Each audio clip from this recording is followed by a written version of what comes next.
بسم الله الرحمن الرحیم. در پایان نشست سه‌جانبه جمهوری اسلامی ایران، جمهوری اسلامی افغانستان و جمهوری هند با کسب اجازه از مقامات عالی‌رتبه این سه کشور یک سند سه‌جانبه همکاری امضا می‌شود. Ladies and gentlemen, by the permission of the honorable high-ranking authorities of the Islamic Republic of Iran, the Islamic Republic of Afghanistan, and the Republic of India, we are going to start the signing ceremony of the transnational agreements. عنوان این سند هست موافقتنامه تأسیس دالان حمل و نقل و گذر بین المللی بین دولت‌های جمهوری اسلامی ایران، جمهوری اسلامی افغانستان و جمهوری هند موسوم به موافقتنامه چابهار. This is the agreement on the establishment of an international transport and transit corridor among the governments of the Islamic Republic of Iran, the Islamic Republic of Afghanistan, and the Republic of India, called so-called Chabahar Agreement. از طرف جمهوری اسلامی ایران جناب آقای عباس آخوندی وزیر راه و شهرسازی، از طرف جمهوری اسلامی افغانستان جناب آقای محمد الله بطاش وزیر حمل و نقل و از طرف جمهوری هند جناب آقای نیتین گادکاری وزیر حمل و نقل جاده‌ای و بزرگراهی این سند رو امضا می‌کنیم. On the side of the Islamic Republic of Iran, His Excellency Mr. Abbas Ahmadi, the Honorable Minister of Road and Urban Development.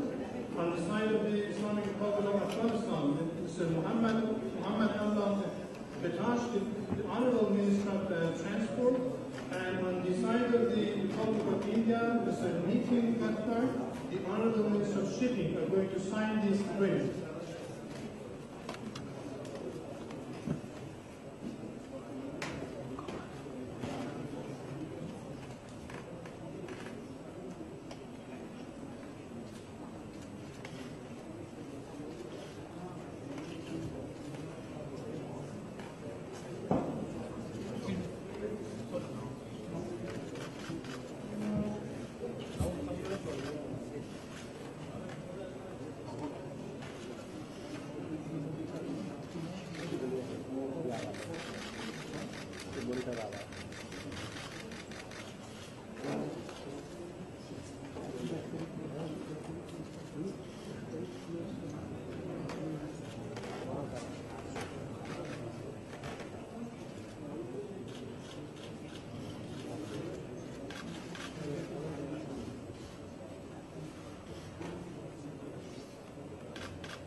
پس از امضای این سند از رؤسای محترم جمهوری اسلامی ایران و جمهوری اسلامی افغانستان و همچنین نخست وزیر محترم هند تقاضا می‌کنم برای ایراد نطق رسانه‌ای در جایگاه مخصوص قرار بگیرند.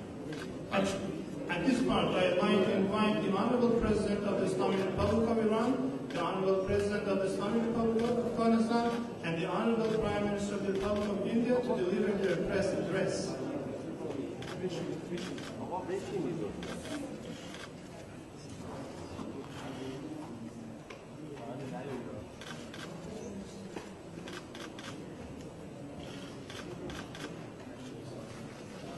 بسم الله الرحمن الرحیم. با عرض خیر مقدم و خوش آمد به نخست وزیر محترم کشور هندوستان جناب آقای مودی و همچنین به رئیس جمهور محترم کشور افغانستان جناب آقای اشرف غنی. امروز به عنوان یک روز مهم و تاریخی در توسعه روابط سه کشور برای ما حائز اهمیت. In the name of God, the most beneficent, the most merciful, I would like to begin by once again saying welcome to His Excellency, the Prime Minister of India, Mr. Modi, and also to His Excellency, the President of Afghanistan, Mr. Ashraf Ghani. And I would like to say that today is a very important day in the history of the relationship between the three countries of Iran, India, and Afghanistan. امروز از طرف تهران، دهلی و کابل این پیام برای منطقه و جهان که راه پیشرفت کشورهای منطقه در سایه همکاری مشترک و استفاده از فرصت‌های منطقه‌ای است. Today, Tehran, Delhi, and Kabul give this message to the region that the path of progress of the countries of the region goes through cooperation and utilization of regional opportunities. البته نماد این همکاری کلمه چابهاره که بهاری است برای هر سه کشور. Of course, the symbol of such cooperation is Chabahar, and Bahar means a spring, and it is a spring for the three of us. و ما در سایه سرمایه گذاری و فعالیت مشترک در چابهار میتونیم کشور هندوستان رو در یک مسیری مطمئن به افغانستان، کشورهای آسیای میانه و قفقاز متصل کنیم. With our joint investments in Chabahar, we can connect India through a reliable route to Afghanistan and also to those countries in Central Asia and even to CIS countries.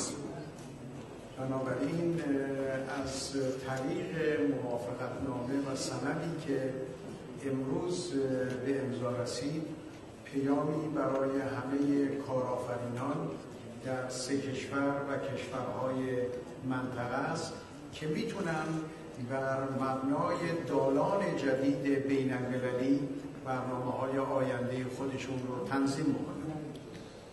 So, thanks to the agreement and the document that is going to be signed today, the business people and entrepreneurs of our countries and other countries in my region can now count on a new international corridor.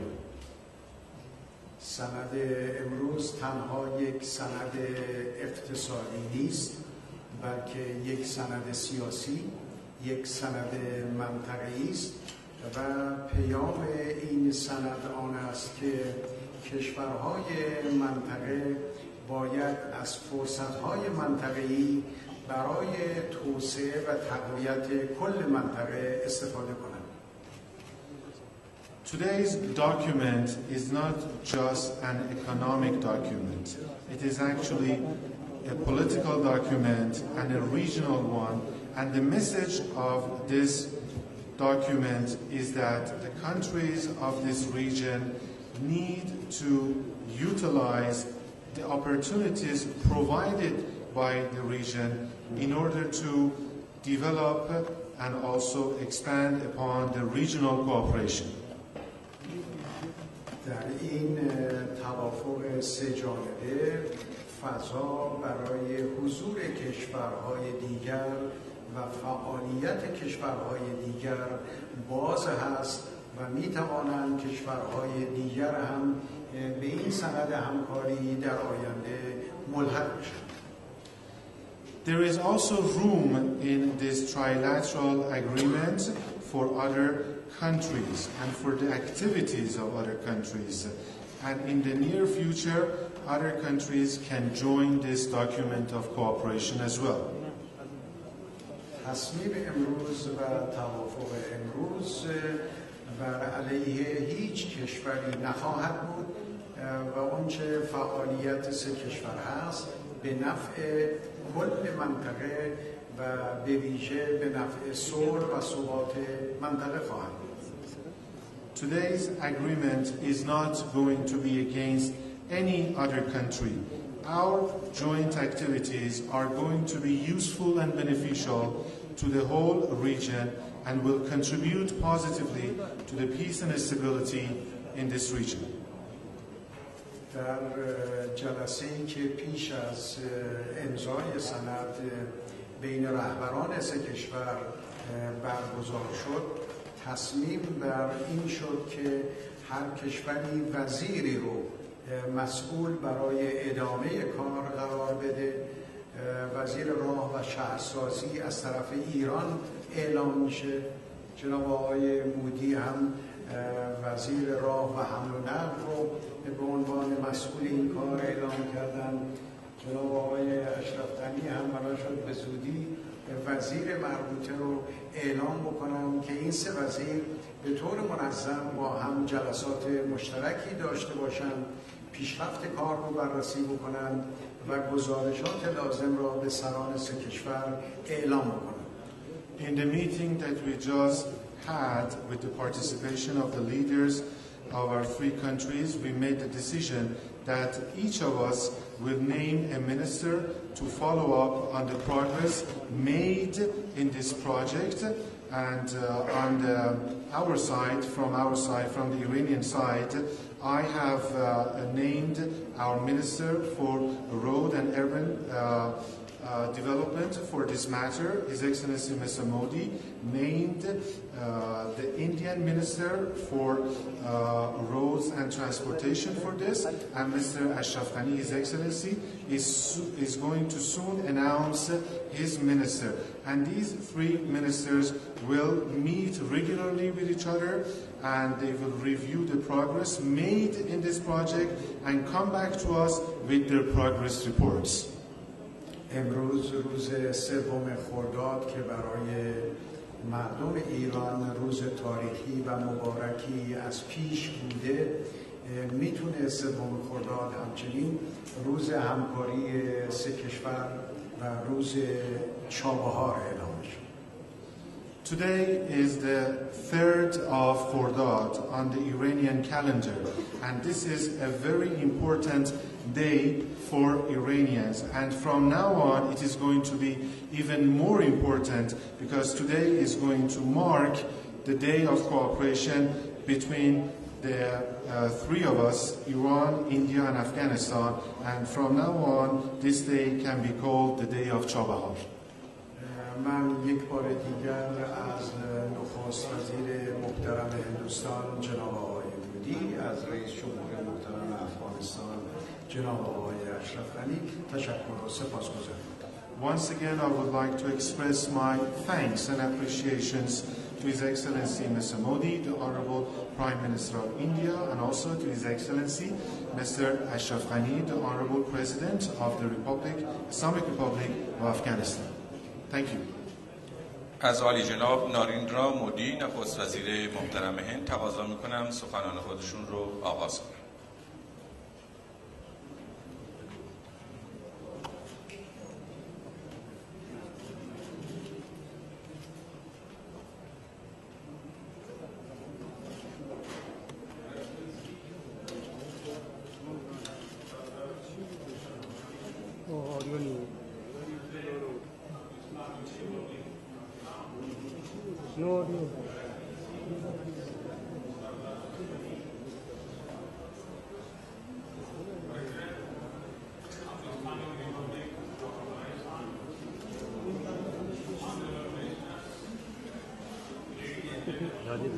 عالی جناب دکتر حسن روحانی رئیس جمهور جمهوری اسلامی ایران، عالی جناب دکتر اشرف غنی رئیس جمهور جمهوری اسلامی افغانستان، وزیران محترم، خانم‌ها و آقایان،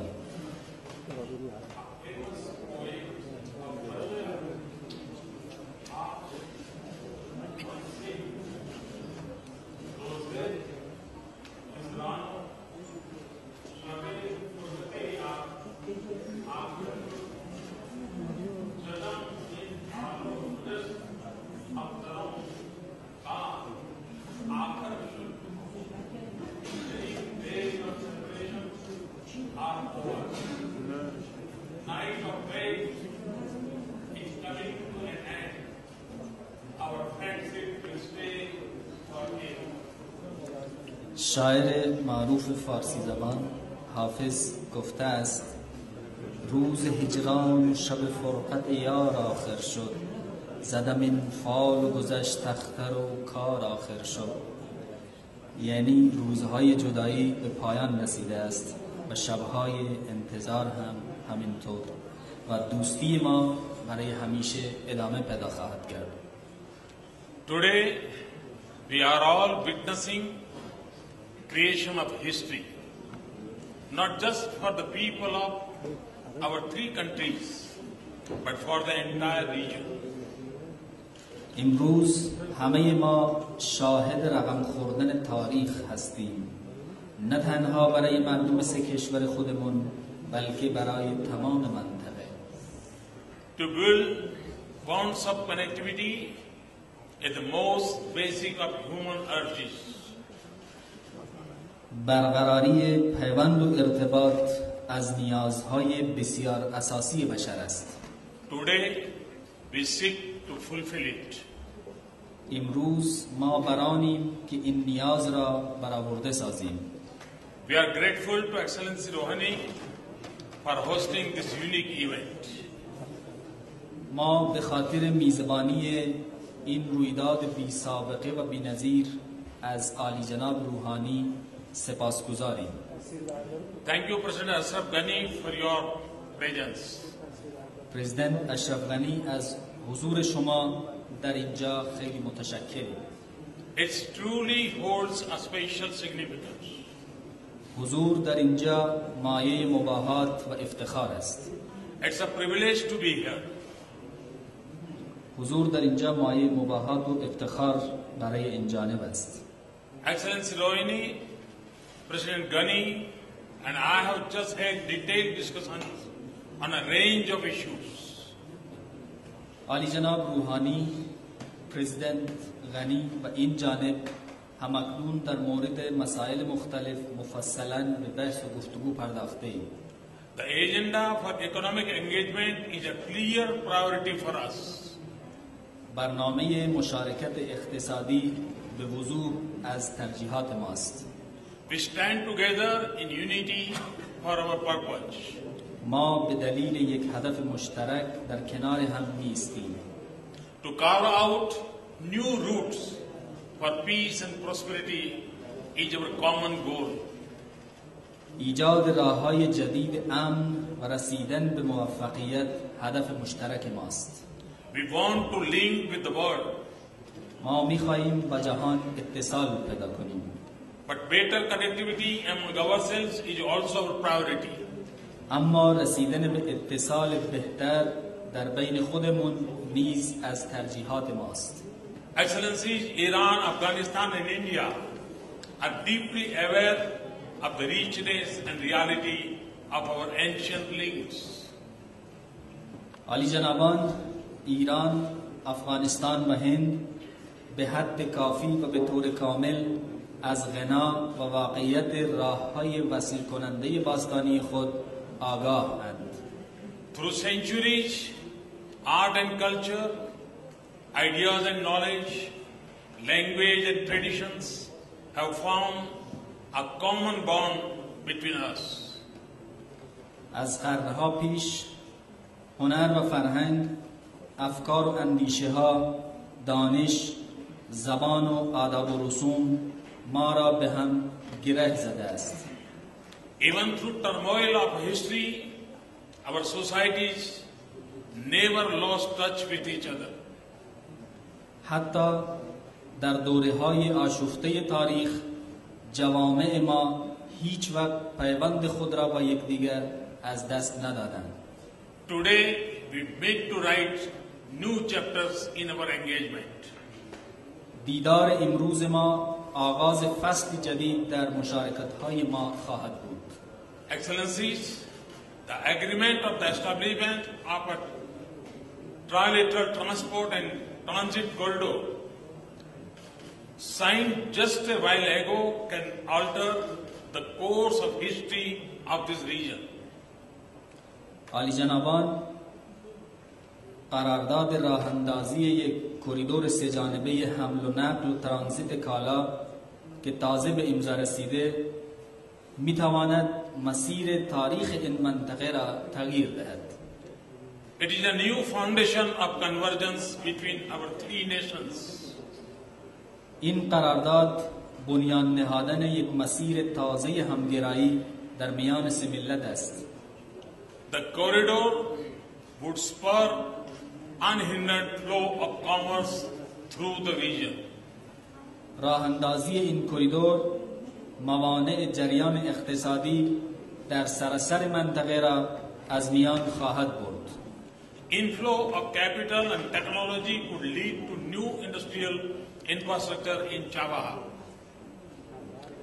ورود سرمایه و فناوری در چابهار باعث ایجاد زیرساخت‌های جدید صنعتی در منطقه خواهد بود. This would include gas-based fertilizer plants, petrochemicals, pharmaceuticals, and information technology. این صنایع تجهیزات تولید انواع کود مبتنی بر گاز، پتروشیمی، داروسازی و فناوری اطلاعات را در بر می‌گیرد. The key arteries of the corridor would pass through the Chabahar port of Iran. شالوده اصلی این کریدور از مسیر بندر چابهار در ایران خواهد گذشت. It is very location on the mouth of Gulf of Oman is of a great strategic significance. همین نقطه بر دهانه دریای عمان از اهمیت والای استراتژیکی برخوردار است. Afghanistan will get an assured, effective and a more friendly route to trade with the rest of the world. با آغاز عملیات اجرایی این کریدور، افغانستان به یک راه مطمئن، مؤثر و دوستانه برای تجارت با نقاط دیگر جهان دست خواهد یافت. The arc of economic benefit from this agreement would extend beyond our three nations. هلال منفعت‌های اقتصادی این قرارداد فراتر از سرزمین‌های سه کشور خواهد درخشید. Its reach could extend to the debates of the Central Asian countries. حدود این می‌تواند تا عمق کشورهای آسیای مرکزی گسترش پیدا کند. When linked with the international north-south transport corridor, it would touch South Asia at one end and the Europe at another. پس از اتصال این کریدور با کریدور بین‌المللی شمال جنوب برای حمل و نقل، یک سر آن با آسیای جنوبی و سر دومش با اروپا وصل خواهد شد. And studies show that as compared to the traditional sea routes, it could bring down the cost of time of the cargo trade to Europe by about 50%. Over time, we could even look to connect it with the strong sea and land-based routes that India had developed with the Indian Ocean region and Southeast Asia. بر اساس مطالعات انجام گرفته، راه اندازی این کریدور هزینه و زمان تجارت دریایی با اروپا را نسبت به راه‌های سنتی دریایی حدوداً 50% کاهش خواهد داد. با گذشت زمان حتی ما می توانیم این را با راه‌های مستحکم زمینی و دریایی ساخته شده توسط هند در منطقه دریایی هند و آسیای جنوب شرقی وصل کنیم. Excellencies, the world of 21st century offers unique opportunities, but it also possesses its own set of challenges. عالی جنابان، جهان قرن 21 فرصت‌های کم نظیری را مهیا ساخته است، اما این قرن بسته چالش‌های مخصوص خود را نیز تحمیل می‌کند. Today, the nature of global engagement requires an attitude more suitable to this century, not the mindset of the century gone by. چگونگی مشارکت‌های جهانی امروز یک برخورد متناسب با نیازهای قرن حاضر را می‌طلبد، نه ذهنیت قرن گذشته را. Today, the watchwords of international ties are trust, not suspicion, cooperation, not dominance, inclusivity, not exclusive. در عصر حاضر واژه‌های الگوی مناسبات دو جانبه اعتماد و همکاری و شمولیت هستند، نه سوءظن، غلبه و تسلط و انزوا. This is also the guiding philosophy and driving spirit of the Chabahar Agreement. برای قرارداد چابهار نیز همین عناصر و عوامل فلسفه راهنما و روح محرک هستند. This will be a corridor of peace and prosperity for our people. این برای مردم ما یک کریدور امن و موفقیت خواهد بود. Motives of economic growth and empowerment would drive it. منشأهای پیشرفت اقتصادی و اختیاردهی باعث پیشبرد این خواهد بود. It would break barriers among our nations and encourage new benchmarks of people-to-people contacts. همچنین این قراردادها موانع موجود در بین کشورهای ما را برطرف نموده و روابط مردم با مردم را تشویق و پایه‌گذاری خواهد کرد. And help us to eventually build what we all desire and deserve, a friendly and healthy neighborhood. و به ما کمک خواهد کرد که سرانجام به چیزی که نیاز داریم و سزاوار آن هستیم، یعنی همسایگی دوستانه و مفید، دستیابی پیدا کنیم. Excellency, the world around us is changing in a fundamental ways. عالی جنابان، جهان دوربر ما به طور بنیادین و اساسی در حال تغییر است. And the lack of comprehensive connectivity is not the only challenge that limits our national growth. و کمبود اتصالات سهل و آسان تنها چالشی نیست که باعث محدود شدن پیشرفت ملی ماست. Political turmoil and undercurrents of economic stress continue to spread in West Asia. آشفتگی سیاسی و فشار اقتصادی به طور مداوم در آسیای غربی در حال گسترش است. In the Indo-Pacific rise, a mix of political competition and economic opportunities is putting pressure on the existing Asian order. در مناطق هند و خلیج وجود مسابقه های سیاسی و فرصت های اقتصادی بر اوضاع کنونی آسیا فشار وارد می کنند. Global economy is yet to fully come out of uncertainty and weaknesses. اقتصاد جهانی تا به حال به طور کامل از ابهام و ضعف بیرون نیامده است. Our present growth and future prosperity is under threat from the spread of radical ideas and physical terror. پیشرفت کنونی و موفقیت آینده ما با تهدید گسترش افکار و اندیشه های افراطی و تروریسم فیزیکی مواجه است. Amidst this landscape, our three countries are blessed with the most potent resource, our youth. در لابلای این چشمانداز سه کشور ما خوشبختند که مستعدترین منبع یعنی نسل جوان دارند. Our three nations are estimated to have more than 60% of their population under 30 years of age. حدوداً بیش از 60% جمعیت سه کشور ما زیر 30 سال است. They are an asset in our national and regional development. اینها برای پیشرفت ملی و منطقه‌ای ما یک دارایی و سرمایه هستند. We want them to walk the road to knowledge and skills, industry and enterprise. ما خواهشمندیم که اینها بر جاده دانش و مهارت‌های صنعتی گامزن باشند and not fall victim of the path of guns and violence. و تبدیل به طعمه تفنگ‌ها و خشونت نگردند. I am confident that economic fruits of this Chabahar agreement will expand trade, attract investment, build infrastructure, develop industry and create jobs for our youth. من مطمئن هستم که منفعت‌های اقتصادی قرارداد چابهار باعث گسترش تجارت و ایجاد یک جای مناسب برای سرمایه گذاری و اینجا به یک جای مناسب برای سرمایه گذاری مبدل خواهد گردید و همچنین باعث ایجاد زیرساخت‌ها شده و به عرصه صنایع پیشرفت خواهد داد که برای نسل جوان فرصت‌های کاری را به بار خواهد آورد. The agreement will strengthen our ability to stand in mutual support against those whose only motto is to maim and kill the innocents. این قرارداد بر استعداد همکاری با همدیگر ما خواهد افزود تا با نیروهایی که هدفشان تنها صدمه زدن و کشتن بیگناهان است مقابله کنیم.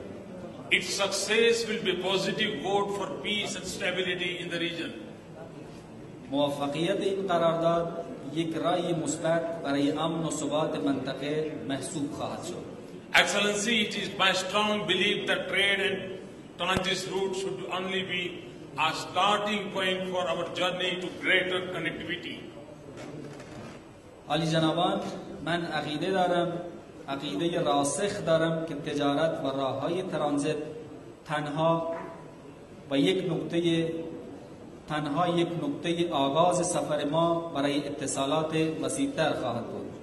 In my vision, the full spectrum of connectivity agenda between Iran, Afghanistan and India should span from culture to commerce, from tradition to technology, from investment to IT, from services to strategy, and from people to politics. از دیدگاه من کل حیطه عمل موضوع اتصالات ما بین ایران، افغانستان و هند باید نکات زیر را شامل شود. این اتصالات باید از فرهنگ تا تجارت، از آداب و رسوم تا فناوری، از سرمایه گذاری تا فناوری اطلاعات، از مردم تا سیاست با هم متصل بشوند. In a way, it is a place to realize the imperative of better connectivity. به نحوی این یک تعهد است برای درک ضرورت و نیاز اتصالات بهتر. Establish peace and create stability. برای ایجاد امن و برقرار کردن ثبات. Build economic prosperity and engineer new trade ties. برای رسیدن به موفقیت اقتصادی و شکلدهی مناسبات جدید تجاری. Curb radicalism and remove shadows of terror and break barriers and spread sweetness of familiarity among our people. برای فرونشاندن افراطیگری و پایان دادن سایه‌های تروریسم و همچنین برای برطرف ساختن موانع و گسترش ملاحت و آشنایی و انس بین مردم. I compliment Excellency Rouhani and Ghani for the leadership in guiding this effort. این جانب از عالی جنابان روحانی و غنی برای رهبری و راهنماییشان در خصوص این اقدام ستایش می‌کنم. Thank you all. Thank you very much. از همه متشکرم. تشکر فراوان. از عالی جناب اشرف غنی ریاست محترم جمهوری اسلامی افغانستان نیز تقاضا میکنم بیانات خودشون رو ایراد بفرمایید. بسم الله الرحمن الرحیم. جناب روحانی، جناب مودی، در قدم اول مراتب میتونم از پذیرایی مثل خوب شما و نمایندگی ملت و دولت افغانستان تشکر از اینکه میهمانداری بسیار بزرگ انجام دادیم و این جلسه را در تهران گرفتیم. از تشکر از جناب مودی از روز اولی که ما بحث مناسبات خود شروع کردیم، چابهار یک سمبول شد و امروز و حرف را که بار اول در کتمندو شروع کردیم و نتیجه رسید و از تعهد شما، دیدگاه شما و پیگیری شما ابراز می‌کنم. In the name of Allah, the most compassionate, the most merciful, Mr. President Rouhani, Mr. Prime Minister Modi, at first I would like to appreciate the government of the Islamic Republic of Iran on behalf of the nation and government of the Islamic Republic of Afghanistan for its hospitality, warm hospitality, and of course for holding this meeting and event in Tehran. And of course I would like to tell you, Mr. Prime Minister Modi, that I remember the first day that we started these discussions and negotiations, and I would never forget your commitments and your viewpoints toward this cooperation. And today we are witnessing the success of these negotiations. گذشته ما گذشته ارتباط است. هر شهر افغانستان یک چارسو داشت و 4 دروازه و نامهای این دروازه هایی بود که شهرهای ایران و شهرهای هندوستان سمبل از اون. Of course, I'd like to tell you that in the past we have always had connections and relations with each other. In the past, the Afghan cities, all of them had 4 gates, and of course, these gates were called after the Iranian or Indian cities. امروز من میخوام سر چند نکته تاکید کنم: دیدگاه، اراده و پیام. Today, I'd like to touch upon and stress upon some important issues: viewpoint, resolution, and message. دیدگاه ما است که آسیا در حال تغییر به یک برلزم اقتصادی است و تحرک بزرگی که در آسیا امروز وجود دارد موجب ثبات و رفاه بین المللی خود شد. Of course, today we believe that Asia is changing and it is moving towards an economic continent, and of course some stability and welfare will be created for its people.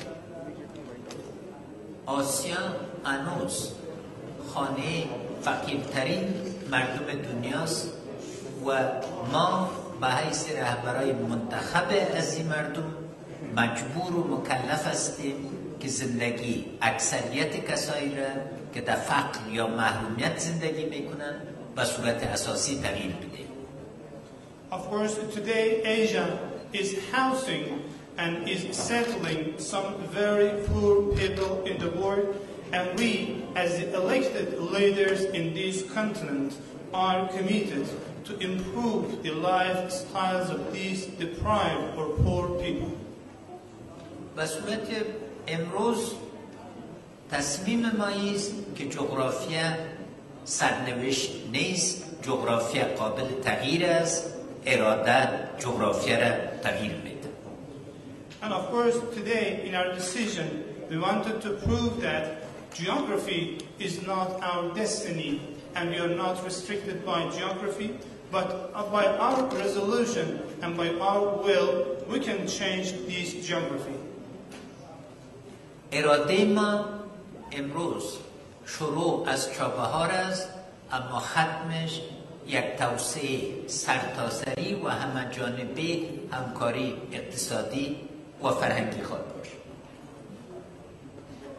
Of course, today our will and resolution started from Chabahar port, but it will be expanded and increased to an inclusive development, and of course it will lead to economic as well as cultural cooperation. و اراده ما در عمل پیاده خواهد شد از خاطری که پروژه از نظر به زودترین فرصت به یک دالان و یک جاده مشترک مواصلاتی همه جانبه بدل خواهد شد. Of course, we will try to translate our will and resolution into practice, and of course, in the near future, we will try to change this project into some transit routes. زرنج نقطه وصل پایتخت رستم بود و رستم پس میگرده. Of course, Zaranj city was the capital of Rustam. و امروز زرنج باز یک نقطه اطلاع خود باشه، نه یک جای عقب مانده که قرنهای قبلی او را به او بدل کرده بود. And of course, today this city is a very developed country, and it is not similar to its past decades. از او جهت ما سرمایه‌گذاری هندوستان بر قسمت رای زرنج دلارام و از جمهوری اسلامی ایران از خاطر اعمار collaboration ابراز امتنان میکنم. So, as a result, I'd like to appreciate India for making investment in road building project of Zaran-Laro. در سالهای آینده در حدود $60 تریلیون به صورت بین‌المللی در زیربنا سرمایه گذاری خواهد شد و یک قسمت اعظم ازی در آسیا خواهد بود. Of course, in the next coming years, some $60 billion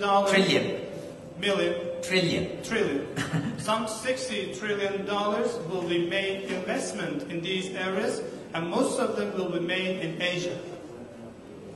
زیربنا مدیریت میخواهد و اراده ما است که زیربنا به شکل اساسی و همه جانبه مدیریت شد.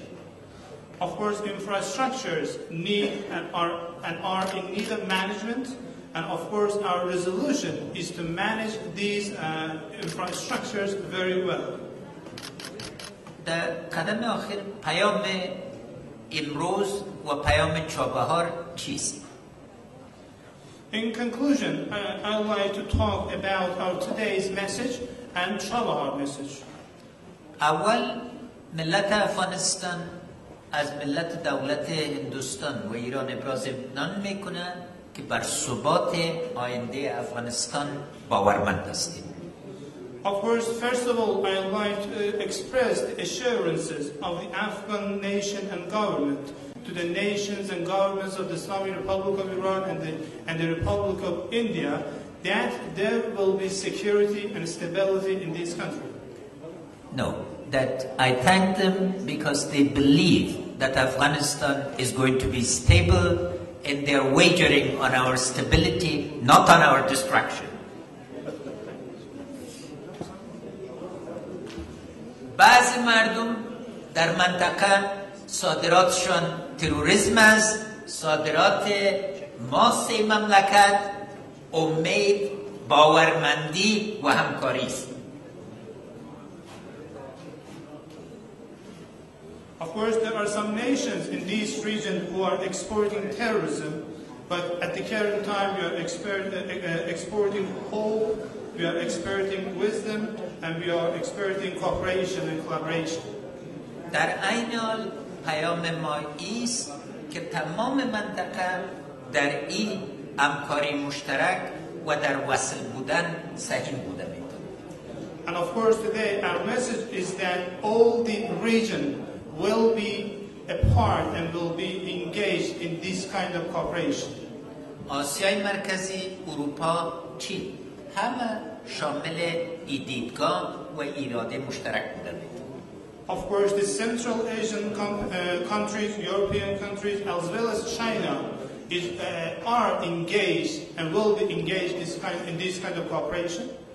و همچنین روسیه نقطه دیگه است که جزء از این دیدگاه و یک همکار خوب اقتصادی با ما بوده میتونه. And of course, Russia, within this kind of perspective and viewpoint, it would be another partner and engagement to this kind of cooperation. And of course, Russia is one of our best economic partners. پیام ما به جوانای ما است که آینده ما آینده همکاری اقتصادی، آینده درک مشترک و آینده مدیریت فنی و تکنیکی است.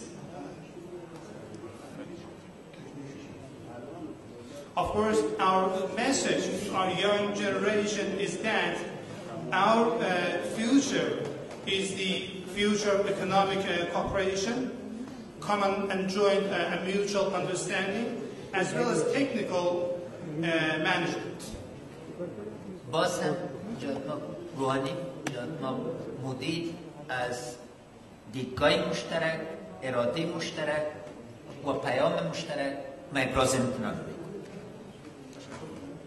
Once again, President Rouhani, Prime Minister Modi, I would like to appreciate you for our mutual and joint viewpoints, our joint resolution and will, and our mutual message. 100 سال بعد از امروز امید است که مورخین از این باعث یک نقطه عطف استقبال کنند و این روز شروع همکاری منطقه‌ای و اقدامات مشترک برای صلح، ثبات و رفاه همه جانبه تلقی کنند. تشکر. I hope that in the next coming 100 years, after 100 years, the historians will remember this day as a turning point in the history, and of course, they will consider it as the beginning of regional cooperation in order to bring peace, stability, and welfare to this region. Thank you.